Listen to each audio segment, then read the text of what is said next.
കൂട്ടത്തിൽ ഞാൻ നിങ്ങളൊരു കാര്യം പറയട്ടെ. ഇപ്പൊ സമസ്ത മുസ്ലിം ലീഗ് തമ്മിൽ അസ്വാരസ്യം ഉണ്ടാക്കാൻ പലരും ശ്രമിക്കുന്നുണ്ട്. പിന്നെ ഒരു കാര്യം ഞാൻ തീർത്ത് പറയാം, മുസ്ലിം ലീഗ് ഒരു വഴിക്കും ഇത് വേറൊരു വഴിക്കും ആക്കാൻ ആര് ശ്രമിച്ചാലും അത് നടക്കുന്ന കാര്യമില്ല. ഞങ്ങൾ ആരും അതിനെ സമ്മതിച്ചു കൊടുക്കില്ല. അതൊരിക്കലും നടക്കില്ല. അങ്ങനെ സംഭവം ഉണ്ടാവില്ല, പേടിക്കേണ്ട. അത് ആരതിന് ശ്രമിച്ചാലും ശരി, അത് തടയേണ്ട രീതിയിൽ തടയും. നമ്മളിതിനെ പ്രവർത്തിക്കാൻ തുടങ്ങിയിട്ട് 10-36 കൊല്ലായി. അങ്ങനെ വേണ്ടിട്ടുകാരാൻ നടക്കാൻ പറ്റില്ല. പക്ഷെ ഒരു സമാധാന ശാന്തിക്ക് നമുക്കുണ്ടാവും. കാരണം നമ്മൾ പേപ്പറുണ്ട്, ജീപ്പരി പേടിക്കുന്ന ആൾക്കാരാണ്.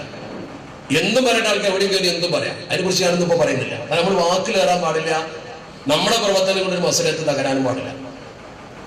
അപ്പൊ എപ്പോഴും നമ്മൾ സൂക്ഷിച്ച് ശ്രദ്ധിച്ച് നമ്മുടെ പ്രവർത്തനങ്ങളുടെ ഒരു പൊട്ടൽ, അല്ലെങ്കിൽ നമുക്കൊന്നും ഇപ്പൊ മീഡിയകളോട് പറയാനോ സ്റ്റേജിൽ കയറി പ്രസംഗിക്കാനോ കഴിയാത്തതൊന്നുമല്ല. പക്ഷെ ഒരു ക്ഷമ, ഒരു സമാധാനം എല്ലാ കാര്യത്തിലും നമ്മൾ പുലർത്തണം. ഈ സമുദായത്തിന്റെ ഐക്യം വളരെ പ്രധാനമാണ്.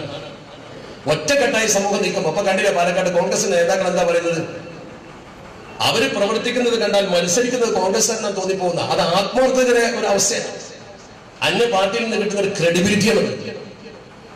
എന്താ മുസ്ലിം ലീഗിനെ നേതാക്കാൻ കാരണം ശത്രുക്കള്? ഒന്നുമല്ല, നമ്മുടെ കയ്യിൽ സത്യമുണ്ട്. നമ്മുടെ കയ്യിൽ സത്യമുണ്ട്. അതുകൊണ്ടാണ് നമ്മൾ നേരെ വർഗീയതക്കെതിരാണ് മുസ്ലിം ലീഗ്. ഒരിക്കലും വർഗീയതയെ മുസ്ലിം ലീഗ് പ്രോത്സാഹിപ്പിക്കില്ല.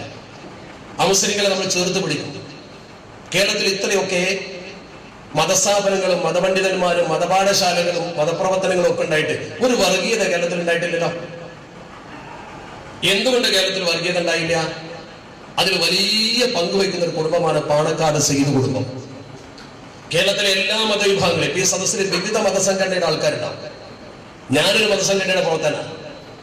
അതല്ലാത്ത മതസംഘടന പ്രവർത്തനം ധാരാളം. എല്ലാവരും പാണക്കാട് തങ്ങളെ ഒരു പൊതുനേതാവായി അംഗീകരിക്കും. അത് കേരളത്തിന്റെ ഒരു സന്തസ്സാണ്. അമുസ്ലിങ്ങൾ പോലും അദ്ദേഹത്തെ അംഗീകരിക്കും. അതൊരു അദ്ദേഹത്തിന്റെ ആ കുടുംബത്തിന്റെ ഒരു പാരമ്പര്യമാണ്. അതൊരു വല്ലാത്ത സംഭവമല്ലേ? അദ്ദേഹത്തിന്റെ ഒരു പ്രത്യേക രീതിയാണ്. പാണക്കാട് സയ്യിദ് മുഹമ്മദ് അലി ശിഹാബ് തങ്ങൾ അങ്ങനെയാണ്. ആ കുടുംബം അങ്ങനെയാണ്.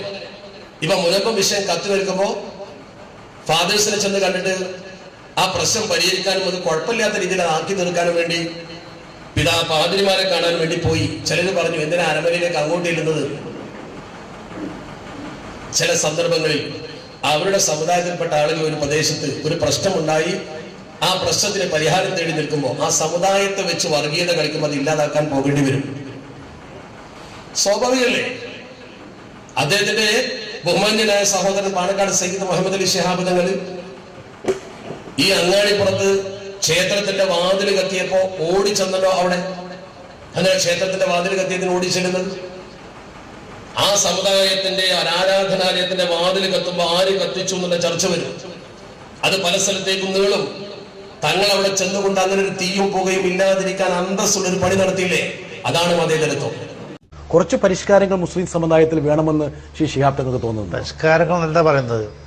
ഇസ്ലാം അനുവദിക്കുന്ന കാര്യങ്ങൾ നടപ്പിൽ വരുത്തണം. എന്റെ മനസ്സിലേക്ക് വരുന്നൊരു ചിത്രം, അതായത് നിലവിളക്ക് കൊളുത്താൻ ശ്രീ പി കെ കുഞ്ഞാലിക്കുട്ടിയെ പോലുള്ള ആൾക്കാർ തയ്യാറാകുന്നില്ല, ശിഹാബ് തങ്ങൾ തയ്യാറാകുന്നില്ല. പക്ഷേ അറേബ്യയിൽ നിന്ന് വന്ന ബുർക്ക ധരിച്ചൊരു സ്ത്രീ സ്മാർട്ട് സിറ്റിയുടെ ചടങ്ങിൽ ബുർക്ക ധരിച്ചുകൊണ്ട് നിലവിളക്ക് കൊളുത്തുന്നു.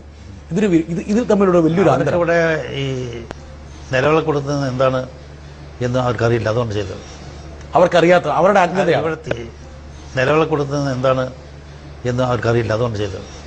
അവർക്കറിയാത്ത അവരുടെ അജ്ഞതയാണ്. ഇവിടുത്തെ ജനങ്ങൾ എങ്ങനെ കാണുന്നു ഇത് മനസ്സിലാക്കിയിട്ടില്ല. നിലവിളക്ക് കൊടുത്താലുള്ള ഒരു മറ്റു സമുദായത്തിന്റെ ആചാരം അത് നമ്മൾ തുടരുക എന്നുള്ളതാണ്. മനസ്സിലാക്കിയിട്ടില്ല. നിലവിളക്ക് കൊടുത്താലുള്ള ഒരു മറ്റു സമുദായത്തിന്റെ ആചാരം അത് നമ്മൾ തുടരുക എന്നുള്ളതാണ്.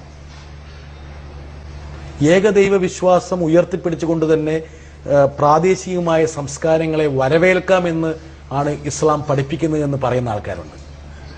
അപ്പൊ അങ്ങനെയാണ് നിലവിളക്ക് ഒരു സംസ്കാരത്തിന്റെ ഭാഗമായി കണ്ടിട്ടുള്ളത്. ഏതായാലും ഇസ്ലാമിന് വിരുദ്ധമായിട്ട് പ്രവർത്തനം പാടുള്ളതല്ല. അത് നമ്മുടെ സമുദായത്തിന്റെ കാര്യമാണെങ്കിലും വേറെ സമുദായത്തിന്റെ ആചാരമാണെങ്കിലും ഇസ്ലാം വിരുദ്ധമാണെങ്കിൽ ഉപേക്ഷിക്കാം. ഏതായാലും ഇസ്ലാമിന് വിരുദ്ധമായിട്ട് പ്രവർത്തനം പാടുള്ളതല്ല. അത് നമ്മുടെ സമുദായത്തിന്റെ കാര്യമാണെങ്കിലും വേറെ സമുദായത്തിന്റെ ആചാരമാണെങ്കിലും ഇസ്ലാം വിരുദ്ധമാണെങ്കിൽ ഉപേക്ഷിക്കാം.